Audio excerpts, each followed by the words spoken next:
Antes de conhecer o fabuloso, o fantástico e extremamente bem preservado edifício da capital italiana, que é assunto da aula de hoje, precisamos voltar bastante no tempo e conhecer alguns personagens muito importantes da história. O primeiro é o cônsul Marcus Agrippa, que foi eleito em 3 ocasiões, no ano de 27, 28 e em 37 a.C. Ele foi responsável pela construção de alguns dos mais notáveis edifícios de Roma e, como general, conquistou vitórias militares importantes, como a Batalha de Accio, que foi uma guerra civil onde de um lado estava o futuro imperador Júlio César, que tinha como seu comandante Marco Agrippa, e do outro lado os famosos amantes Marco Antônio e Cleópatra do Egito. Agrippa foi quem ajudou a transformar Roma de uma cidade de tijolos para uma belíssima cidade de mármore. Reformou vários aquedutos para que todas as classes sociais tivessem serviços públicos de qualidade. E ainda foi o responsável pela construção do primeiro de muitos banhos públicos romanos, conhecido como termas, e de vários pórticos e também jardins espalhados por toda a cidade. O segundo personagem importante de nossa aula é o imperador Adriano. Públio Hélio Adriano nasceu 43 anos após a morte de Cristo e reinou durante 21 anos, sendo o sucessor do imperador Trajano. Adriano é considerado um dos 5 bons imperadores, termo cunhado pelo filósofo e político Maquiavel no ano de 1503 para se referir a Nerva, Trajano, Adriano, Antonino Pio e Marco Aurélio, que foram os responsáveis pelo período de maior prosperidade do Império durante a Pax Romana. Ao contrário do seu antecessor, Adriano abandonou a política expansionista e preferiu investir na consolidação das fronteiras e na unificação dos diversos povos que viviam dentro do Império. Ele promoveu, projetou e até financiou pessoalmente várias instituições e edifícios civis e religiosos, como por exemplo o Templo de Vênus e a Grande Muralha de 118 km de comprimento, onde hoje é o norte da Inglaterra, na fronteira da Escócia. Seu reinado foi pacífico e próspero, e sua personalidade é vista pelos historiadores como enigmática, intrigante e até contraditória, o que vem causando grande fascínio ao público, principalmente depois do best-seller escrito em 1951, chamado Memórias de Adriano. De forma resumida, o legado de Adriano foi ter realizado incríveis obras urbanísticas em várias cidades, fomentando o orgulho em ser romano, também disciplinado ainda mais o exército e incentivado muito a religião. Adriano era sagaz, perfeccionista, muito hábil em combinar persuasão e força para atingir os seus objetivos e tinha um interesse genuíno no bem-estar fiscal e econômico do Império. O terceiro personagem é ninguém menos que o rei da Sardenha, o rei que unificou a Itália. Considerado pai da pátria italiana, Vittorio Emanuele II nasceu em Turim em março de 1820 e se tornou soberano italiano após unificar quase toda a península em um único estado no ano de 1861. Foi justamente nesse processo árduo e demorado que o rei teve a ajuda do famoso herói Giuseppe Garibaldi e da sua esposa, a brasileira Anita Garibaldi. O rei Vittorio Emanuele II seguiu anexando territórios, trazendo para a coroa a região do Vêneto em 1866 e logo depois a última parte, a parte que faltava para unificar toda a Itália, Roma, que até então estava ainda sob o domínio do Papa. Roma foi conquistada e se tornou a capital do Reino da Itália. O rei Vitório teve uma descendência importante. Seu filho primogênito, Umberto I, se tornou rei da Itália após a sua morte. Seu segundo filho, Amadeu I, se tornou rei da Espanha e a sua filha, Maria Pia de Saboia, foi rainha de Portugal. Humberto I se casou com sua prima, Margarita de Saboia, a Rainha Marguerita. A rainha era muito charmosa e conquistou multidões com sua beleza. Além disso, ela era montanhista e foi a primeira mulher a escalar um dos picos mais altos dos Alpes na fronteira com a Suíça, o Monte Rosa. Mas a sua principal, contribuição para a humanidade, ou pelo menos o acontecimento que a deixou mais famosa, aconteceu quando ela conheceu um pizzaiolo napolitano chamado Raffaele Esposito. O nome da rainha está nos 4 cantos do mundo, graças à pizza que Raffaele fez em sua homenagem, a Pizza Margherita, que tem inclusive as cores da bandeira italiana. Infelizmente, nem tudo são flores na vida de uma rainha. Seu casamento com o rei Humberto era muito infeliz e o coração do rei pertencia, na verdade, a outra mulher. Além disso, por ser extremamente nacionalista, ela acabou apoiando a ascensão de Benito Mussolini e do Partido Fascista. Nosso último personagem é um dos maiores artistas da história, o mestre da pintura e da arquitetura Raffaello Sanzio, ou Raffaello Santi, já que Santi, na verdade, era o sobrenome do pai dele, né? O poeta e pintor Giovanni Santi. Mundialmente conhecido pela perfeição, pela suavidade de suas obras, Raffaello, junto com Michelangelo e Leonardo da Vinci, formava a tríade dos grandes mestres do Alto Renascimento. Sua cidade natal, Urbino, lá na região de Marche, era um grande centro cultural, um dos maiores centros culturais da Itália, que atraía muitos pintores e arquitetos de várias regiões. Extremamente talentoso, desde os seus 17 anos já era considerado um mestre, e depois de morar 4 anos em Firenze, para onde foi atraído pelas obras que estavam sendo realizadas por Michelangelo e Leonardo da Vinci no Palazzo della Signoria, foi para Roma, onde o Papa Júlio II o contratou, na época com apenas 25 anos e ainda desenvolvendo seu estilo. Por seu talento, rapidamente conquistou a fama e a admiração do Papa, sendo chamado de Príncipe dos Pintores. Seu prestígio era tanto que, nos anos seguintes, o novo Papa, Leão X, chegou a cogitar, inclusive, a possibilidade de torná-lo cardeal da Igreja Católica. Em 1514, com a morte do arquiteto Donato Bramante, que era o arquiteto oficial do Vaticano na época, Raffaello assumiu as obras de construção da Basílica de São Pedro, que começou a ser construída lá em 1506 e foi finalizada em 1526, 20 anos depois. Infelizmente, o grande artista morreu com apenas 37 anos, bem no dia do seu aniversário. De acordo com uma lenda, ele morria de amores pela fornarina, a padeirinha, e literalmente morreu de amor, de uma febre causada por excesso de amor. Agora eu te pergunto, o que todos esses personagens tão importantes da história italiana têm em comum? Você acertou se disse o Panteão Romano, ou em italiano, il Pantheon. Vamos a ele? É no centro de Roma, na Piazza della Rotonda, que se encontra o impressionante e mais bem conservado monumento da Roma Antiga, o Panteão, um dos templos mais famosos da antiguidade. A praça, inclusive, leva esse nome graças ao próprio Panteão, que é também conhecido pelo nome de Igreja de Santa Maria Rotonda. Esse título vem pelo formato da cúpula do impressionante monumento, que é redondo. A fonte que enfeita o centro da praça, bem na frente do Panteão, ela foi construída no ano de 1575 pelo escultor e arquiteto Giacomo della Porta, por encomenda do Papa Gregório XIII. Nela foi colocado um obelisco egípcio lá no ano de 1711, por ordem do então Papa Clemente XI.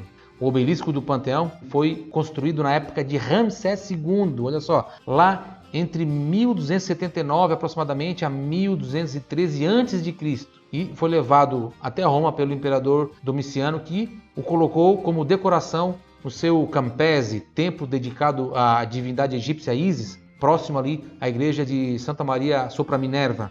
Ele foi colocado em frente ao Panteão somente no ano de 1711, sobre a fonte de Giacomo della Porta, a pedido do Papa Clemente XI. O obelisco tem pouco mais de 6 metros, mas se a gente considerar desde a base da fonte até a cruz no topo do obelisco, a obra atinge aí uma altura de quase 15 metros. Mas o que realmente chama a atenção no local é a grandiosidade do Panteão.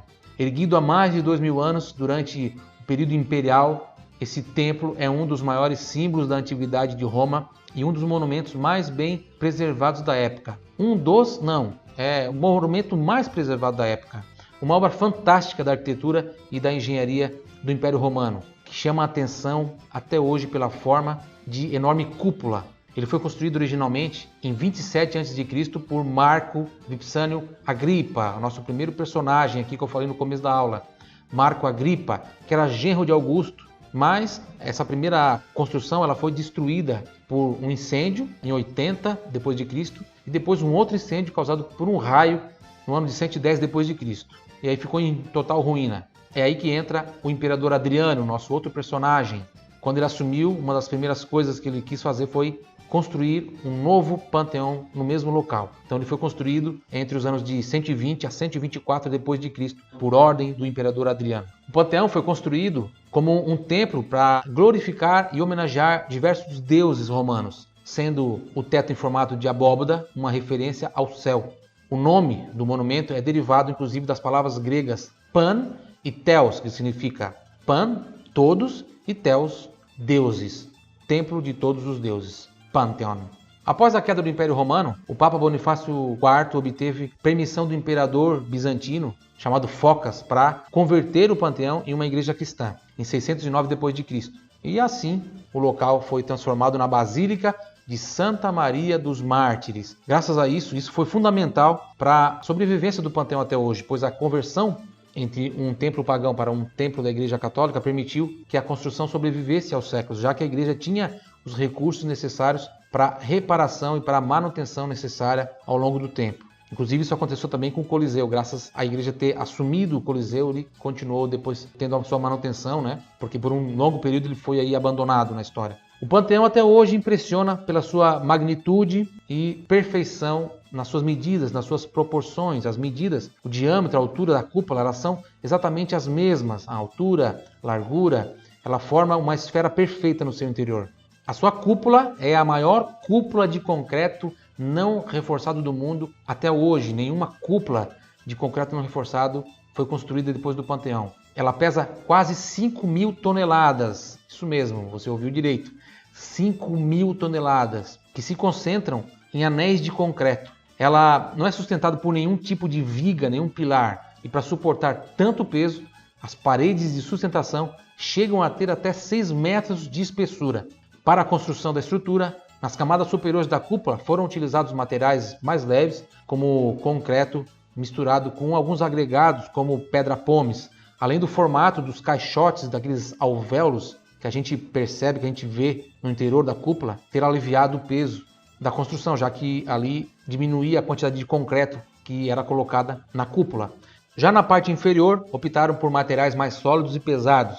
E por fim, uma ideia genial dos engenheiros romanos, que acabou sendo um dos pontos que mais chamam a atenção no panteão, o óculo, que na verdade serve para distribuir o peso da cúpula e eliminar a tensão no concreto no ponto mais fraco da estrutura, além, é claro, de fornecer iluminação natural ao panteão. O panteão é uma edificação tão impressionante que até mesmo Michelangelo se surpreendeu com sua estrutura ao conhecê-lo. O monumento posteriormente influenciou alguns dos maiores arquitetos do Renascimento italiano e do período barroco, tornando-se um modelo de inspiração para muitas construções ao longo dos séculos. A cúpula de Santa Maria del Fiore, em Firenze, a cúpula da Capela Sistina em Roma, a Universidade da Virgínia nos Estados Unidos e a National Gallery de Washington, entre outros edifícios pelo mundo, têm como inspiração o Panteão de Roma. A entrada imponente é um grande pórtico com enormes colunas de granito africano que remontam aos templos gregos helenísticos e deixam qualquer um deslumbrado. Sim, aquelas colunas vieram da África, lá de uma parte bem lontana, bem longe do Império Romano, onde hoje é o Egito. Elas foram transportadas inteiras lá da África até Roma. Imagina o trabalho que foi fazer isso com esse peso gigantesco de cada coluna ser transportada de tão longe. Isso representa, na verdade, o poder econômico de Roma na época, que estava passando por uma fase muito, muito rica, de muita prosperidade. O interior é de tirar o fôlego. No topo da cúpula, como eu já falei, tem o óculo, uma abertura circular de 9 metros de diâmetro que permite ventilação, entrada de luz e também de chuva. É a única fonte de luz natural, causando um belo efeito visual no interior do local. Por conta do óculo, quando chove, também chove dentro do panteão. O piso é levemente côncavo no centro e o escoamento da água se dá por alguns furinhos, alguns ralos que tem no pavimento que fazem a água ser drenada. Grande parte do interior em mármore também sobreviveu ao tempo. Lá estão diversos nichos com afrescos e esculturas, assim como túmulos de personagens importantes da história italiana. O panteão guarda o túmulo do grande artista renascentista Raffaello. Sim, um dos personagens que nós tratamos aqui no começo da aula. Também estão no panteão as tumbas de 2 reis da Itália, Vittorio Emanuele II e seu filho Umberto I, assim como da sua mulher, a famosa Rainha Margherita, la Regina Margherita, da Casa de Savoia, aquela que deu nome à famosa pizza. O harmonioso monumento de arquitetura pagã continua sendo utilizado até hoje como igreja católica, com missas celebradas no local aos domingos e dias santos, e onde também se pode até realizar casamentos. Um fato curioso é que o cimento utilizado para construir o Panteão, assim como outros edifícios romanos, é extremamente resistente. Na verdade, até hoje os cientistas, a indústria não conseguiu fazer um cimento tão forte. Ele tem uma característica que dá a essas estruturas romanas uma resistência tão forte que ela, com o tempo, ela vai ficando cada vez mais dura, o cimento fica cada vez mais forte. Ou seja, é provável que o templo da época lá do Império continue em bom estado de conservação daqui centenas ou até milhares de anos. Caso, é claro, não seja destruído por um evento externo significante, um terremoto, um raio, um incêndio, né? Mas, quanto mais o tempo passa, mais resistente a estrutura interna do cimento romano fica. Incrível, não é? E por fim, alguns mistérios também envolvem essa maravilhosa construção. O primeiro deles é que não há registros sobre quem foi o arquiteto, quem o projetou. A hipótese mais aceita é que tenha sido desenhado pelo próprio imperador Adriano, que adorava arquitetura, também pintava e até escrevia poemas. Além disso, várias outras edificações da época de Adriano tinham cúpulas, o que reforça ainda mais essa teoria. As 2 décadas do Império governado por Adriano foram as mais produtivas na engenharia na história do Império Romano. E um segundo mistério é que a frente do Panteão não se encaixa com a parte central. E aí acredita-se que as colunas que foram trazidas do Egito foram trazidas com uma medida que não era a correta para o tamanho da cúpula. Quando você for conhecer o Panteão em Roma, lembre-se de aproveitar as atrações que tem nas proximidades. Por exemplo, a Fontana di Trevi, ela fica ali pertinho, apenas 650 metros, são 8 minutos a pé mais ou menos. A Piazza Navona, também muito próxima, 400 metros, você vai aí levar 5 a 6 minutos a pé. E também a igreja de Santo Inácio de Loyola, a 270 metros do Panteão, 3 a 4 minutos a pé. E agora vamos ao horário de abertura do Panteão. Segunda a sábado, das 9 da manhã às 19h30, domingos, das 9 às 18 horas, nos feriados ele é aberto das 9 às 13 horas e ele está fechado no dia 1º de janeiro, no dia 1º de maio e no dia 25 de dezembro. E uma boa notícia é que a entrada é gratuita, você não precisa pagar ingressos, ok? Então, quando você estiver no Panteão, lembre-se de tudo isso que você viu nessa aula e com certeza a sua visita a esse maravilhoso, espetacular monumento será de outro nível. Para finalizar, mais uma curiosidade que eu acabei de lembrar, se você perceber ao redor, na parte externa do Panteão, você vai ver que tem uma vala, uma espécie de um buraco, né? Como se fosse um fosso.